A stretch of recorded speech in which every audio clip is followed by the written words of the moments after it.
Something's not right.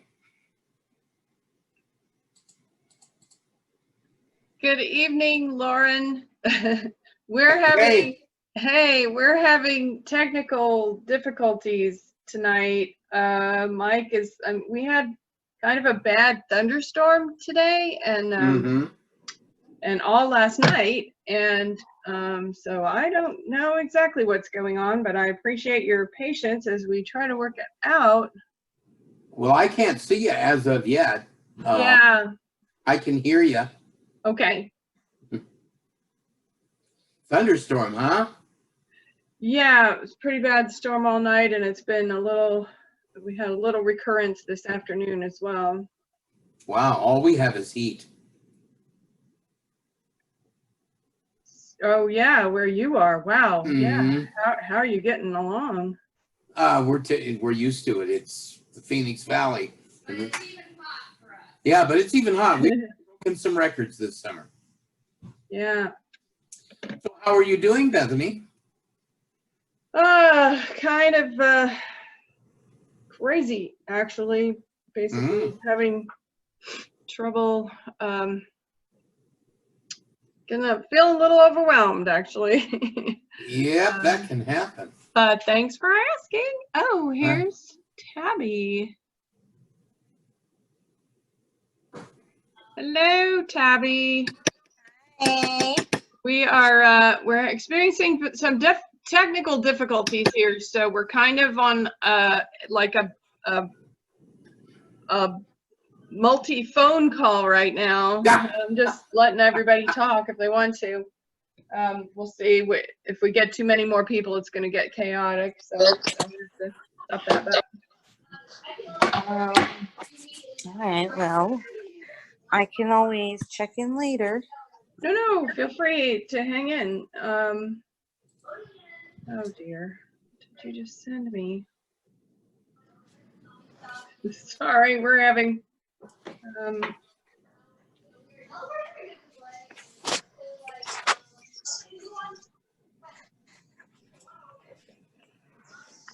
So Lauren, we are doing one of your pieces this week. You are? Yeah, we're doing Being a Military Wife again. Betty's directing with a very different cast.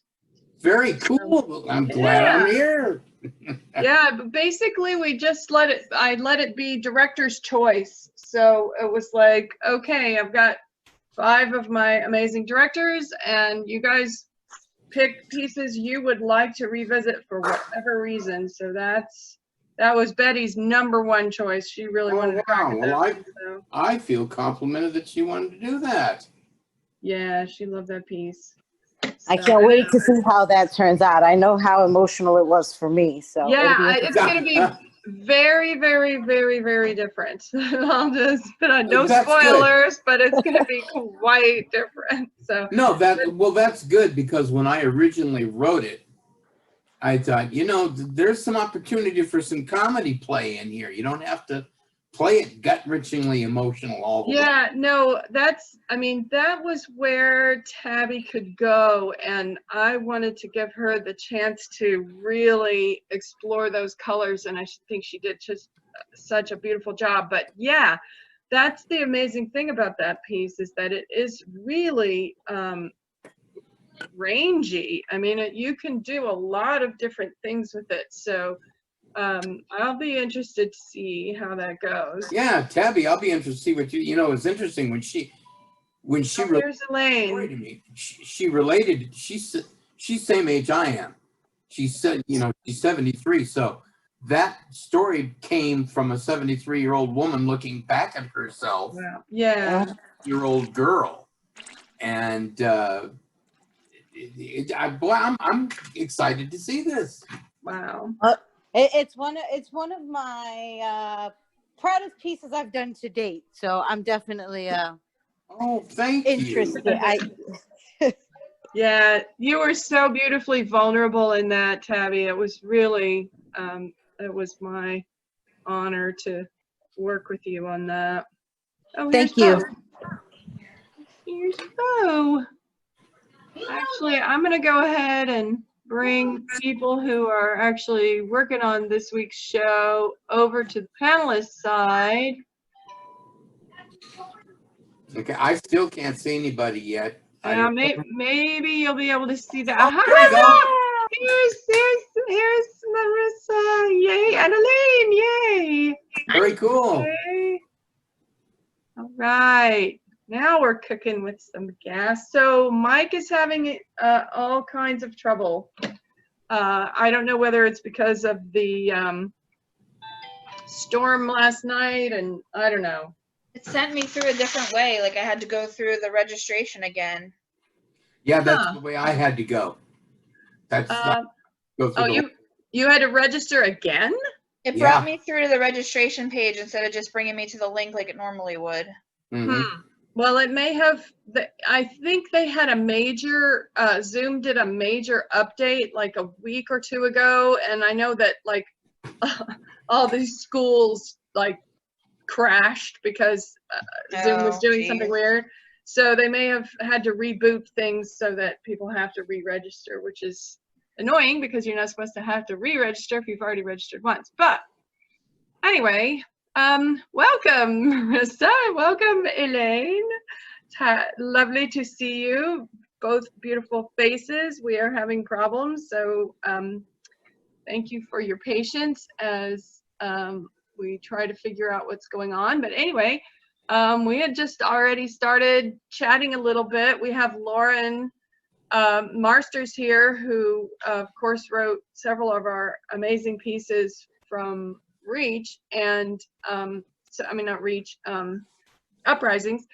And so one of our pieces this week we're doing is a Marsters piece again. We're doing being a military wife with a very different cast. So that will be exciting. Well, yes, who's in it? Who's in it? Abra Thurman and William Thurman, who Betty knows, but nobody else, we do not know. We have not seen them before, so they'll be all new. Fresh blood, yay. Yeah, that's right. All new to RMSC land. So I'm excited to see how that goes. And so we have here now Marissa, who is one of our amazing directors. And she will be directing one second take in Extra Credit, and Elaine Boughton will be playing that role this time. So Marissa, why don't you just, here to put you on the spot, what was it about Extra Credit that attracted you and that made you want to take another look at that? I mean, you did not direct that one before, right? I did not, no. Did not. It So was directed by Bo. Okay. The reason that I wanted to do the one that, the reason that I just thought it would be so interesting was, number one, it just had so much interesting character work within it. I know a lot of English majors, and as much as I did really love, everything that I saw in the first one, I was like, if an English major or a writer was telling this story, I think there would be a little bit more element of really setup, for it, and a lot more of even like a little bit of voice acting and characters going on with the strange, other characters in the story that are being described. So it's kind of like a setup to a joke almost, is how I felt about it. So I really wanted it to be really animated, but it is hard because of the limited movement of the medium and also of the actor. So I wanted to be able to play around with that and have a lot more levels of movement, because it had to be very, when we first looked at it, we had talked about it. I talked about it with the other director, the person who directed it before, about just having to have the actor be so set in their spot. And I want to be able to try to play with that a little more. Okay. Interesting. Yeah, that's a real challenge with that piece, because it's a visual punchline, and you don't want to spoil that. Yeah. But it is. That's a real challenge. So, what made you think of Elaine when you were looking to revisit this piece? her audition for Twisted at the CRT this summer. We both auditioned for that show, and we were super disappointed when we weren't able to actually pull everything together and do any kind of online version or anything of that. But I just figured that I should let everybody else see all the work that she had done. She was actually, I don't know if anyone else is familiar with the Star Kid piece, but she was the genie, and just her transitions and her character work and her accents and everything that she was doing in that piece was just like, I know she's the one. Wow, okay.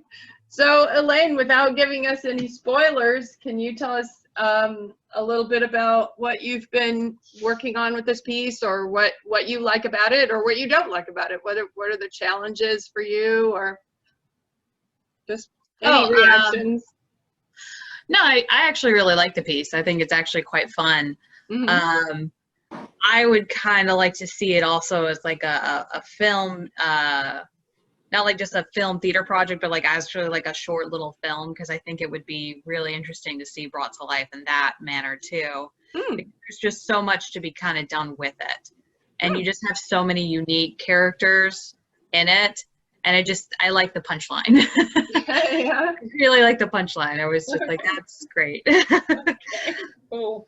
Well, you can always, I can hook you up with the playwright and see if you know anybody who's making short films. I'm sure the playwright would be very happy to have things produced in any possible way at this time. So let me know. All right. Yeah, let's go invade the laundromat. Yeah. Just find a laundromat in town and be like, all right, we're going to go when it's not so busy, and it's busy. But yeah, I've really enjoyed it. For me, I have to read it a couple times with any script just to kind of get a feel more for the characters that are in it. And then I just sit around and I play with my voice for a while and just kind of figure out what voice I like best for a certain character. So Cool. I enjoy that. I enjoy doing silly, stupid voices. Okay, good to know. I'll be on the lookout for more silly voices script. I definitely told her she needs to start doing improv, because she's just like really fast and thinking on her feet and everything like that. We kind of came up with everything even in the first read through. So Wow. yeah, we were like, okay, yeah, let's do this. How does this person sound? So it's fun. Excellent. Cool. And tell us a little bit too, Marissa, you're directing 2 scripts this week, and I guess, I don't know if we're going to have Dana or not tonight, but Can't make it. tell me a little bit about the other play that you're doing. The other piece that we did was during Darklings. Is that right? We were trying to get it in. Was it Darklings? No, I'm sorry. It must have been. I think it might have been let's see. It might have been, oh my gosh. No, I don't know. I think, it might have been Pajama-Rama, or it might even have been Urban's. I don't know. Who wrote the piece? It is Urban. Okay, then it's either from the very first 3x3 we ever did, which was Dysfunction Junctions, or or it might have been from Pajama-Rama, where we had multiple different playwrights. I think it was Dysfunction Junction. Okay. And I think that what happened was we hadn't really gotten into the medium yet, and I was directing or assisting directing with a lot of pieces that show with Bo, and I had been offered actually to do the role, but I was really not comfortable with the medium yet, so I got a little bit of cold feet. So I was supposed to act in it, and I just loved it so much because it had such high energy, and there was just so much of a fun. It's one character again doing a lot of different sides of themselves. So it's not really as much character work where it's like storytelling. It's more just like what they want to show to the present, or what they desire to be in the long run, like deep in their heart, and then also some of their childlike tendencies all in one character. Yeah. So I've I'm just really glad to be able to, although it's not a second take, it just couldn't really get properly cast the first time. We couldn't find anybody to direct and cast it, and I thought it really deserved its time in the spotlight. A second go. For sure. A second We didn't want to chance. let him know it didn't work out from behind the scenes, but it definitely was in the running to be part of a show and didn't make it. So Yeah, right away I was like, we've got to do it. I was excited to give it another shot. super. Second life for that one. Mhm. All right, excellent. And let's see, what else? Oh, tell me about what made you think of Dano. So if you were originally going to play the character. Mhm. Now, Dano is obviously a very different person. People who have seen our shows may have seen him, let's see, most recently in Hell of a Poker Face in Reach, where he was the guy with the poker face. And, oh, he was also in Dee Dee and Go-Go Walk the Grounds, where he played Dee Dee, which Marissa also directed and which was just a fascinating piece. So what made you think of Dano then for this part? Working with Dano during Dee Dee and Go-Go Walk the Grounds definitely just like kind of gave me, I hadn't really, when he first did Grandstand, I saw the acting talent there. And then, but when I got to work with him in Dee Dee and Go-Go, I just really got to know a lot more about his versatility. I was amazed to find out that he's like singer-songwriter too. I did not know that he was involved with some friends that I know in Random Acts of Insanity. So he does stand-up improv all the time, and just getting more comfortable with him and Dee Dee and Go-Go. And then we also worked together in a piece as actors during the last show. It just kind of let me know what was all in his skill set. And then also just, he seems so much like the character, the daydreamer, I want to do the best and serve my community kind of police officer that's determined to do, you know, what he can for his fellow Americans. So I just really feel like he fell into that piece for sure. Cool. Yeah, I can't wait. I have loved everything he's done for us. And yeah, he was like a revelation, right? He was, that Grandstand piece he did was, again, in our very second 3x3 that we ever did, the Bale Darklings piece. And no. I think that was I think that was in Pajama-Rama, yeah. But it is in a Bale piece. And yeah, it was in Pajama-Rama. And he was late being cast for that. We had problems finding somebody to do that piece. I remember that. And so we were scrambling. And I do not remember where I got the brainstorm to contact him, but I've been so happy ever since that to have him. Yeah, I forgot how we got bring in. I think I'm actually confused about the writers of the two pieces though, because I had to bring it up in my phone, but I think that extra credit might be Abil and then Bobby might be Urban. I think you're right. Yeah, extra credit is definitely a Bale. Yeah, extra credit isn't a Bale piece. Yeah. So yeah, the Urban piece is. Yeah. The Urban piece is Bobby. Yeah. Bobby. Yeah. So. Yeah, I'm not sure where he came from, but I'm glad he's there. Yeah. I find things all the time. He's very versatile. Yeah. Anything that has like a cheery disposition, I'm always like, what about Dano? Oh, but he did that beautifully sentimental one too. What was that one you did with him? Which was Sunday. Oh dinner? Yes, Sunday dinner. Yeah, yeah. So that was a very different color from both of you. So that was a lovely piece. That was lovely. We may have to do that one again in another. A lot of different dynamics for sure. I'd love to play that one as I played it as his girlfriend the first time, but at first when I did Sunday dinner, I thought I was literally his drinking fairy. So I would like to play it a little funnier like that, because I totally imagined myself like floating around the bar, kind of like the fairy from Scrooged, and just being his little wish fairy. I would definitely love to play with that more. I thought I was the voice in his head, not his girlfriend, but then we ended up That's a deciding that I very was a real different, person. Yeah. that's a very different take on it for sure.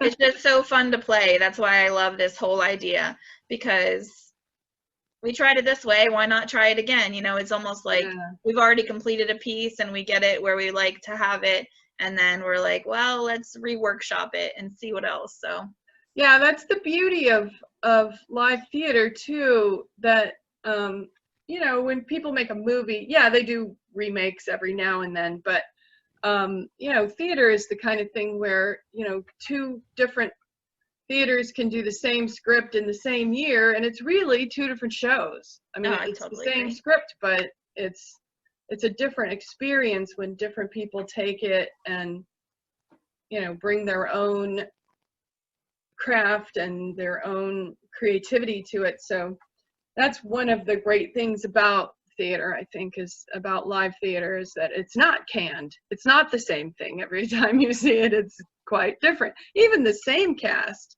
You know, I mean, if you see two performances of a play that, you know, has a long run, you are not going to see the exact same thing happen every night. So I agree. You take the same cast and you put them in a different theater and it becomes a whole other thing, animal too, you know? Yep. We have to take that in consideration. The space definitely acts as another player. Sure. Yeah. Yeah.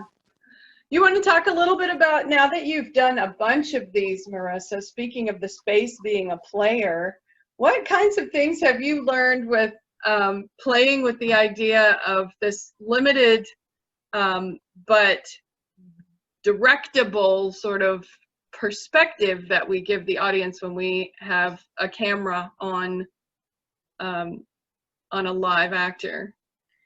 I just actually feel like it's amazing, and I know that at first we have all, you know, pushed to do this because we feel limited and we still have to, for our souls, do live theater. But some of the things that this Zoom allows for is just amazing, and actually I feel kind of like guilty pleasure about doing some of it when you're doing rehearsals from the comfort of your own home, and you can do early rehearsals without having to, you know, bring in ensemble and have them just be sitting around. It's great for early work. It's actually almost like amazing live theater with a little bit of movie magic mixed in, because, you know, we can play around with the cameras, we can mess with the background as much as I'd like it to be, you know, where we can actually take our technology outside and for once have somebody acting outside when they're supposed to, which we have done a couple times. Yeah, we have. If we know it's going to rain, we can also get a good backdrop and make sure their sound and their lighting is better in their house. So yeah, for sure. it's kind of nice. You know, we can be a lot more flexible and we don't have to worry about some of the troubleshooting because the technology allows us a lot more leeway. I don't know if that's a good way to put it.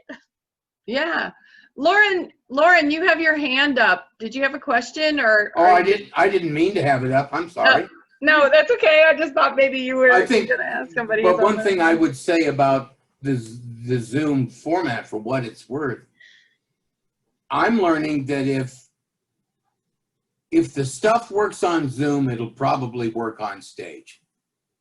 As limited as Zoom is, if your stuff is still working through this way of performing it, you're probably going to get an even more impactful result from it by, you know, when you get to do it, when you get to do real theater, okay? Well, I would like to say this is real theater, but it isn't in-person theater. So it is Right. a Not different kind traditional. it is a different, it is a whole new, different way of doing theater. So, yeah, but what we're finding is, you know, what I did I've done several shows actually with other people doing these Zoom things. And I have to say that I think a number of people are viewing this, oh, I don't want to sound so cliche, but sort of the glass half empty kind of thing. But I mean, to me, it's a whole different glass. So it's not that, I mean, I guess people are very, you know, they think of the theater and what they're used to being able to do in a theater. And, you know, to put my psychologist hat on for a minute, there's a phenomenon called functional fixedness, where we look at things and we think, you know, you look at a table knife and you think, well, that's a knife and this is what you do with it. But the fact is you could do a lot of things with it that aren't what you normally would do with it. You know, I mean, you could use it for a screwdriver. You can, you know, put your hair up with it. You could, you know, do a lot of things if you can get out of the sort of notion of this is the one thing that I do with this thing. So I think, I mean, I was gonna say not to toot our own horn here, but I am gonna toot the 3x3 horn because we've done things that I've not seen anybody else do. And I really think it's just because we don't think we can't. You know, we're like, what can we do? You know, instead of going, oh, well, we can't do this, we can't do that, we can't do this. It's like, well, what can you do? And we've discovered, I think, some things that we could do that you couldn't do in live in-person theater that are lots of fun. You know, Marissa's amazing Dee Dee and Go-Go with the 3 cameras, still cameras, looking at the guys, but they're giving us perspective on what's going on in a way that you wouldn't do that in live theater. You couldn't do that in live theater, or at least it would be weird, and it wouldn't be the same. And, you know, some other things that we've done where people have played with perspective or played with expectations. That brilliant thing that Bo did first when he had the rose passing in, oh gosh, what was it? Oh, pages read, pages written. That was so precious and worked so beautifully for the piece, but also just blew people's minds when they thought that. They're like, wait, how did you do that?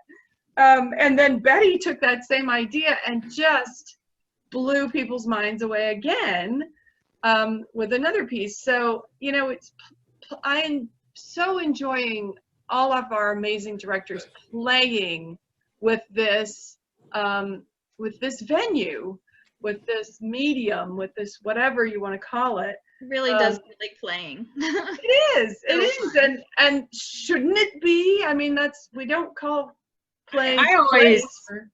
I find it really fun, honestly, a lot of times, because a lot of the things that I do, like, even though it is kind of tedious in a sense, it's also to a degree just trying to figure out ways to fix issues that I never would have really thought about before. Like, I know that for me, like, I don't have a lot of areas in the house that I can go to film. So, like, this is kind of the area, and it's our dining room. And I don't have a lot of space in here. But what I ended up doing, like, especially earlier today, we were talking about camera angles. So I'm still, like, working out, like, boxes and paintings I've taken down, and I'm stacking them up to put a computer on it so that the camera angle's better. Yeah. So it's interesting. It's a lot of creative problem solving, right? Yeah. Yeah. The a lot of rigging things for Dee Dee and Go-Go, oh my goodness, it was like 2 screws and like a 2x4 with the phone kind of like semi duct taped over their heads. So we could make sure it was right on their face, but there wasn't a shadow. It was really funny. Did you get a picture of that setup, by the way? I think I have quite a few. Yes, I didn't know if you wanted those really because public. I hadn't even thought about it, but like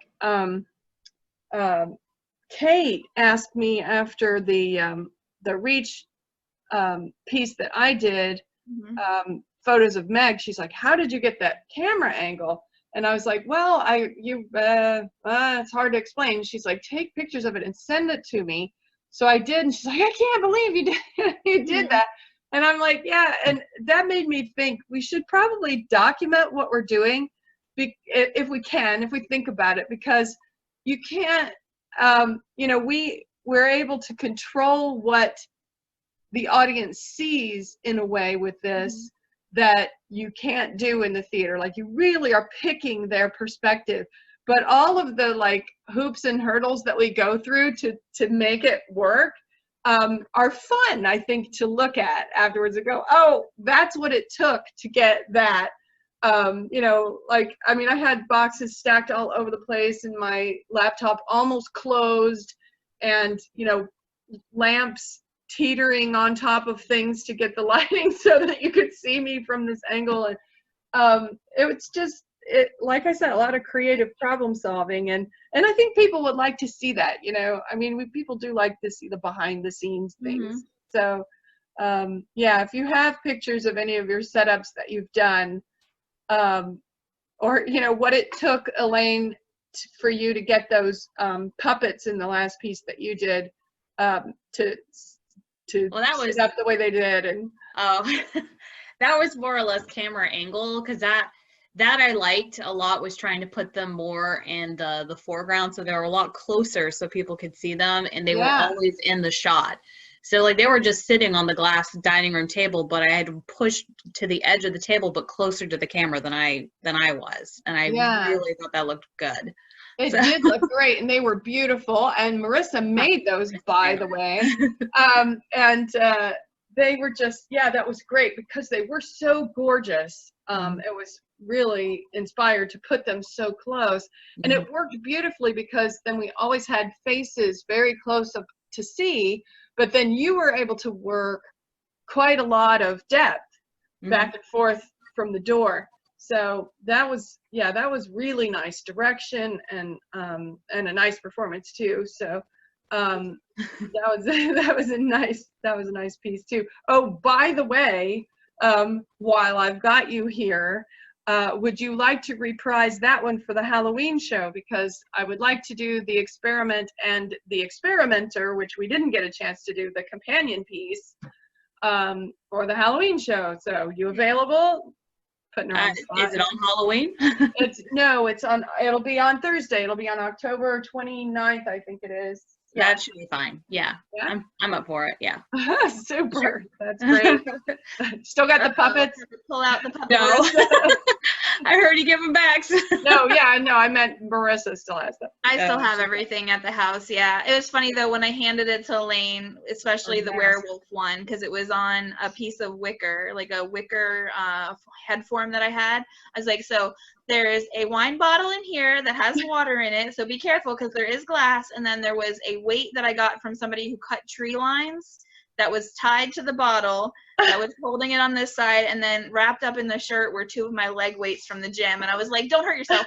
Yeah, like every time I picked that one up, I was constantly like, do I have everything? Like the first time I picked it up, the bottle started to slide out. I was like, no.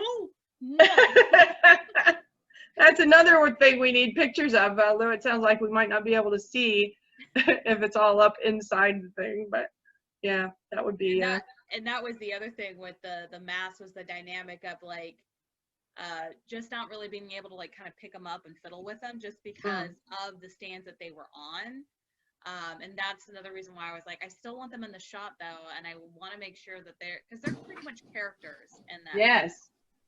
So yeah. I wanted them to have their own space. So. Right. Well, maybe between now and Halloween, we can find a way to make them a little more playable, withable. I actually went the other day and bought 24 styrofoam heads for all my masks and wigs. Wow. From the lady that was closing her costume shop. So I've got plenty of new material to work with. Maybe we can cut them up the back so she can play with them a little more for sure. Oh, cool. Excellent. Well, now we're just scheming for the future here. Well, it looks like Mike is not going to be able to join us at all. He cannot even log in. He said he can't. He's got a dead white screen, he says. So that's never a good sign. So anyway, anybody have any questions you would like to ask anybody? You know what I'm going to do? We don't have a giant crowd today, so why don't I just pull everybody over? If you like, we can just hang out for a minute and see everybody. Here's Lauren. Maybe. Hello. All right. And I pulled Tabby, but I don't see her. Oh, she has her camera on. Anyway,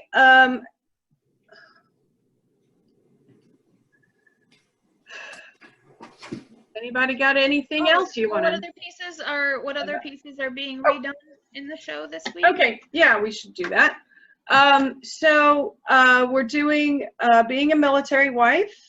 We're doing Dinosaur. Betty is directing both of those. And Dinosaur last time was done with Elaine, who is here. And Dinosaur, yeah. who? Philippa. Oh, Philippa, yes. Duh. Okay, this time it's going to be done with two young men, with Brent and Bo, so that's going to be very different and fun and interesting. And then Marissa has already said she's doing Bobby, and she's doing Extra Credit. Kate Guyton is going to be directing her husband Dan in 30 years, so that's going to be very different from the previous performance of that. And then Bo is doing The Robbery with Jordan and Bo, and that's nice because even though the performance was good when we did it before, their bandwidth was so low that the video quality was not good. So I'm happy to give that piece another run because I think it deserves it. I think it's cute. And then we're doing something very special. Dan Guyton is going to direct a friend of his, Paul McLean, in the Captain Phillip piece that Tom Meredith originally did, and the sequel that has since been written, which is called Anchor Away. So it's not really that one won't be a second take of the piece, but it'll be a second take on the character of Captain Phillip. So that's going to be fun too. So Awesome. that'll be so we actually have two pieces then that will be all new, that have never been seen before, but they're both sort of second somethings. Yeah, it's a sequel. Yeah, yeah. So it'll be cool. So that's what we're doing this week, and we've got some of our best amazing directors that we've had that all now are experienced and have done cool stuff in this medium. And we've got some of our strongest actors as well as some all new actors that we're excited to be working with. So it should be pretty amazing. And then we won't see anybody again until October 29th. Our next 3x3 will be, it's tentatively titled Nightmares.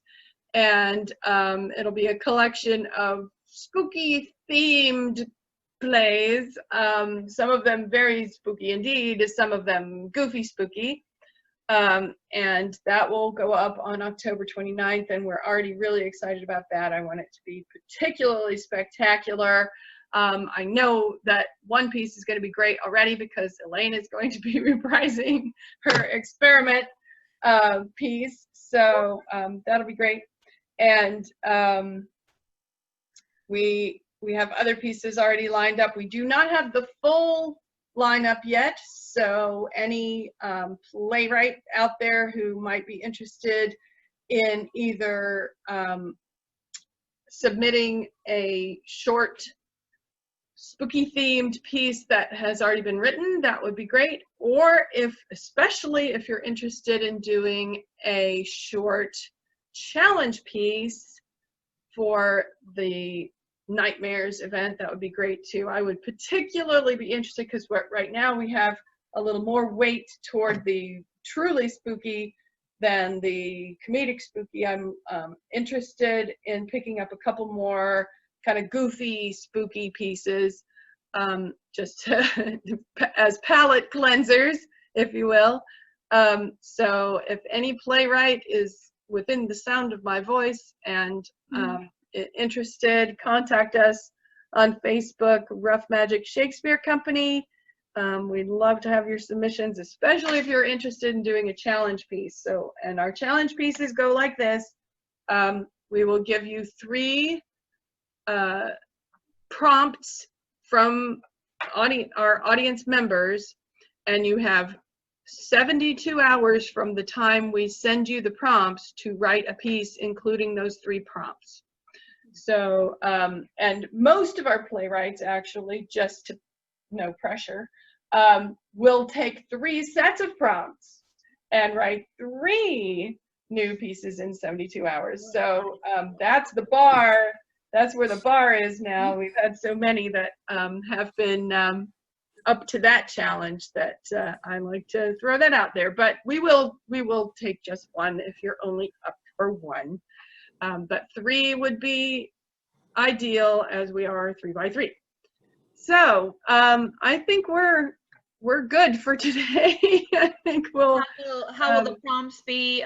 When will the prompts be collected, or how are they collected? I will put out a call for prompts this Friday. Okay. And as soon as this show is over, and we'll collect them over the weekend. That's usually when we get our best response from audience prompts.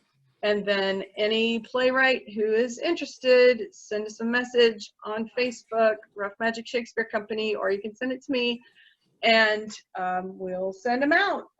But the clock starts running when you get those things. So I know a lot of times playwrights are, they want to polish and polish and polish and polish, but this is the challenge. This is the challenge. And it goes back to what Marissa and Elaine were saying too about playing. So part of this is playing with this new, different, very challenging, but also an opportunity, to stretch your craft and your skills and learn something new. So, it's challenging. It's challenging for the actors to put these things together on the fly. It's challenging for the directors to get these pieces and, pop them up as quickly as we do. So, it's a challenge. Your toes. Yes, keeping everybody this week too. Yeah. I wanted to ask for sure. I would love to get another shot at Little Haunting for the Nightmare show. I have so many other things that I want to do. There's going to be 5 cameras and a steady cam. No, I'm kidding. But I'll stop you there, but yes, yeah, definitely. Little Haunting is on the docket. So yeah. You wanna let me slide in on calling dibs on that directorial? I would love that. Absolutely, go for it. You got it. I'm excited, yay. You got it. First come, first serve. Especially when you are one of our most accomplished directors now in this new Thank you. format. So yeah, go for it. Yeah, I'd love to see it again. I'm excited. Lots of fun. I can't wait. All right. Well, with that happy note, I think we'll log off for tonight. And thank you guys for joining us, and let people know that they can watch this later if they want to know what we're up to. I'll be posting it on our YouTube channel. And oh, by the way, when you go to the YouTube channel, please subscribe, like, comment things. It really does help us in our quest to try to attract sponsors. So do that thing. A simple click can mean so very much. Thank you very much. Good night, everybody. All right. Good night.